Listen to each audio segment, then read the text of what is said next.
Tip 1 is where to start. Now, even the most individually confident people can find that the thought of a room with staring faces, especially the ones that you recognise, with you being the centre of attention, your every word is heard, deciphered and judged, brings hot sweats and fear. Lots of fear. Public speaking is not a skill that everybody finds easy or natural, and yet most of us at some point in our lifetime will be asked to deliver a speech.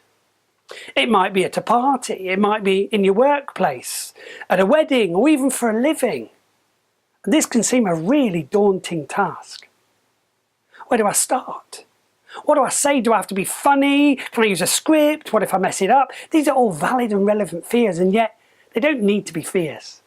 Public speaking is commonly one of the largest fears that we have across the world. It's a thing, glossophobia it's called. But how do we handle it? Well, in most cases, the fear and the expectation of something is often much worse than the actual experience.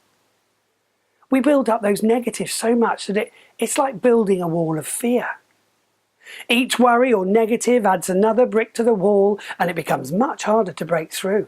We end up with a larger brick wall than when we first started.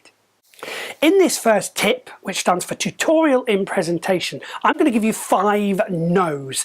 Not no's as in negatives, but no's as in knowledge, K-N-O-W. The first no is to know what to expect, to manage your expectations. This isn't an Oscar speech, and let's face it, even those have been car crashes at times. Why? Maybe because they didn't expect to do the speech, or they were underprepared, and I can come back to that later. But the truth is, most speeches that we do, they're going to be for work colleagues, for family, for friends, and be honest, you're not going to be judged.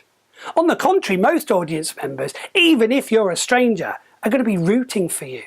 No one wants to see someone else fail, it's awkward. This isn't a gladiatorial ring or a comedy club or the House of Commons, so you're going to be fine. Anyway, on the side, if it is a comedy club or the House of Commons, give me a call, I might still be able to help you. Now, the second no. Know what needs to be done. Be prepared. Do your research. Research the subject matter, the groom-to-be, the TEDx talk, the training notes, the lesson plan, the sermons. Even the best ad-libs are not always ad-libs. They've been prepared. Orators, even good ones, wing it, but they prepare themselves to wing it. They think about what they might say if it comes up. Now, going back to the Oscars, surely if you're nominated, you come prepared with at least an idea of what you're going to say, a few thank yous. It astounds me that people aren't prepared for something as big as that.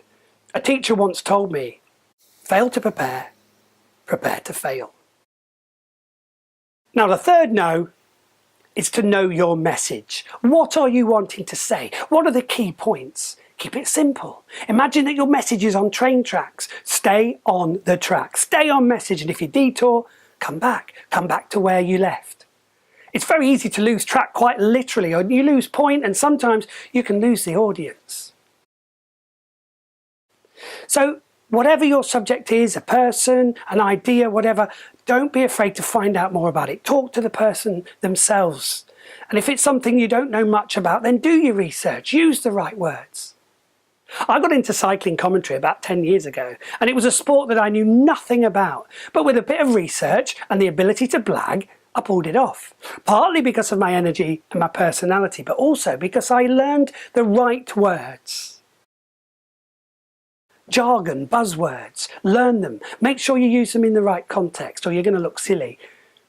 But going back to the wedding speech, if you hear a story about the groom and you want to tell it, then make sure it's accurate. Make sure it's true. It can be really embarrassing to tell a story and you've got the details wrong.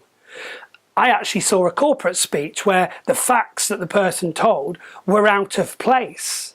And someone in the audience knew what had really happened and heckled the right answer, and it threw off the speaker. So think about what you're saying. Write it out. Take notes. Rehearse, rehearse, rehearse, and rehearse. Tweak it. Keep tweaking it. There'll be more of this in tip 2. The fourth no is to know your audience. Do they understand the subject or the message like you do? Are they knowledgeable? Or do they need things explaining? Don't go over their heads, or similarly, patronise them. For example, a wedding audience probably doesn't need an explanation of the subject matter, i.e. the bride or the groom, because most of them there will know them. But say a TEDx talk, the audience might know nothing about your subject.